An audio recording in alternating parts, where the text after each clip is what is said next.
Greetings, film fans. Lieutenant Fish back to bring the pain with another review. This was originally intended to be the second film reviewed for the channel, but right around the time I started, I saw an announcement from the studio of an upgraded Blu-ray version that I decided to wait on, and it turned out to be more than worth it. More discussion on that in the end. I've mentioned a few times on Twitter recently that I consider this movie to be the best anime feature film of the 21st century. It's up against a lot of competition, but I think this flick just has too much going for it. This is a solid trailer, but disappointingly I haven't been able to find a subbed version anywhere.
Yes!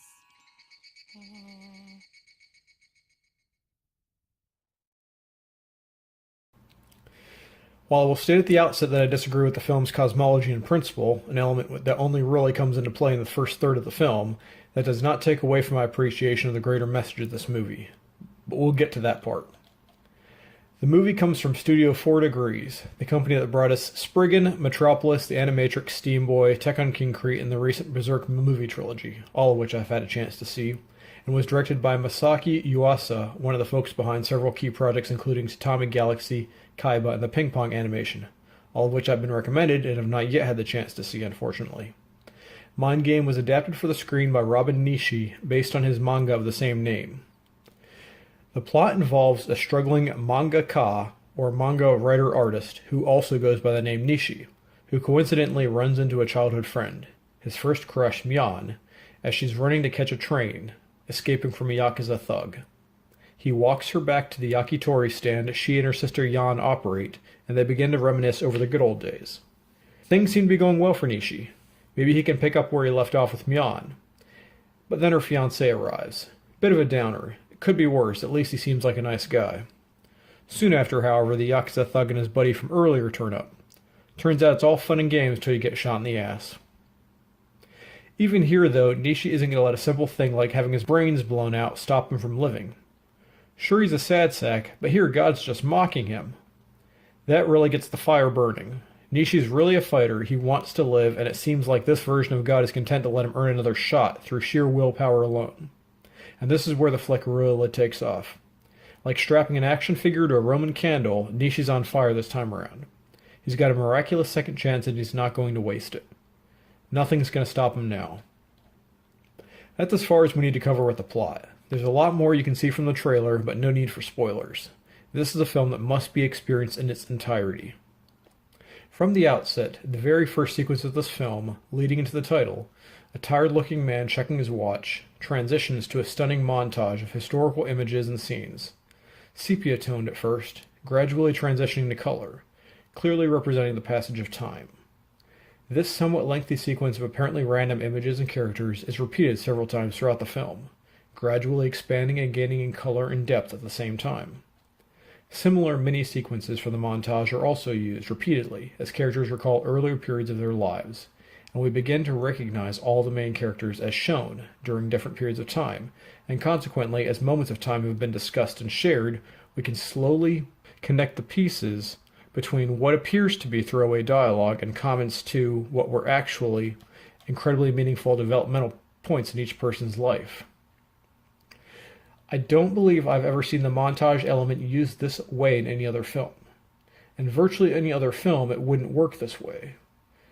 But here, it's practically the central tentpole the rest of the film hangs on, and this is key, particularly as we see certain elements shift and change from one sequence to another. The central tenet of the film: we are all responsible for our actions and our lives going forward, no matter where we start or where we're coming from. This flick is one of the most clearly pro-free will messages I've seen anywhere, surprising in no small part to see it coming out of Japanese culture. And I would be interested to learn more about Robin Nishi's background, although sadly I haven't seen an English translation of the manga anywhere.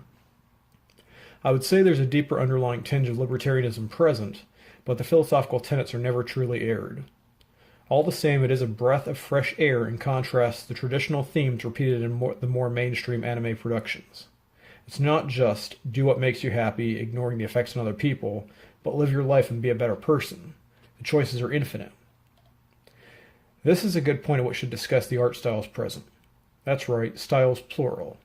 This film freely swaps back and forth between hand-drawn animation, full CGI renderings, facial photos, classic Plimpton-style illustrations, and every possible stage in between. I would compare the predominant character design styles to those in Tekken Kincrete as the barest means of comparison, but the motions and transitions are completely freewheeling, and the images shown here are just a small sample of the larger whole. This format also plays very nicely into the greater cosmology that I mentioned previously, as Nishi's mind, even in the afterlife, is clearly incapable of visualizing God. He instead sees them as a constantly changing series of figures, randomly swapping forms and looks from one second to the next, no two the same. Even if some folks are initially put off by the fact that the general animation is slightly cruder than the current computerized, sanitized, purified styles prevalent in most animation, they should appreciate the absolute living motion embodied in the format, absurd though it may seem at times. The accompanying soundtrack meshes extremely well with the visuals, such that it would be hard to pull out a single track, although the background theme used mostly during the montages is very reminiscent of the use of Brazil in Terry Gilliam's film. Like The Man Who Stole the Sun, this is another movie for which I am indebted to Serdar at Genji Press for introducing me to back in 2005. His review, linked below, was a very intriguing take on a movie I probably would have never heard of otherwise. And so, moving on to the Blu-ray. I now own this movie in a couple different versions.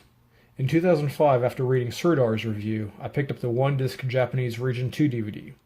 Released by Asmik Ace, it's one of very few Japanese original discs to include English subtitles. Although looking at my copy of the Ping Pong live-action movie released by them as well, it may have been a general studio policy. The 2005 disc also includes a handful of postcards, a nice transparent slipcover case, a trailer, some interviews, and event footage, all non-subtitled. The disc went out of print a few years back and until now has never been available subtitled, or re-released for that matter, with the exception of an R4 Australian release back in 2008 or so, which also appears to be out of print. Although apparently Netflix Australia has previously had the title available for streaming as of last year. That brings us to the present. Apparently I missed a Kickstarter by Studio 4 a little while back and only found out about the new release when I saw a tweet by the studio 2 months ago. The new Blu-ray DVD combo is available exclusively through the studio's e-store link below, which also appears to have a few copies of some of their older projects. It is of course subtitled, and best of all, both the Blu-ray and the DVD are region-free. Truly the best of both worlds. Sadly, not much in the way of special features I could find thus far, other than some image galleries. Not even a trailer, but the audio-video presentation is excellent. I've come across an unconfirmed rumor that Mind Game may finally see a US non-festival theatrical release in 2018, but I'm not holding my breath. And while the price including express shipping from Japan is a tad on the steep end, about $78 through PayPal, I do believe that the price is worth it for a film of this caliber. Bottom line, this is an amazing film, animated or otherwise, and I cannot recommend it highly enough. Much as I love all the films of Mamoru Hosoda and Makoto Shinkai, to say nothing of Hayao Miyazaki and Studio Ghibli, I truly believe this is the best and most original animated film to come out so far this century. Check it out while you can. If anyone does have information on streaming versions in their regions, please feel free to leave a comment and I'll add it to the description. As always, if you like the video, please subscribe. Feel free to leave a comment. I love feedback. New reviews on Thursdays, other videos when I have time. Stay tuned, movie fans. Lieutenant Fish, out.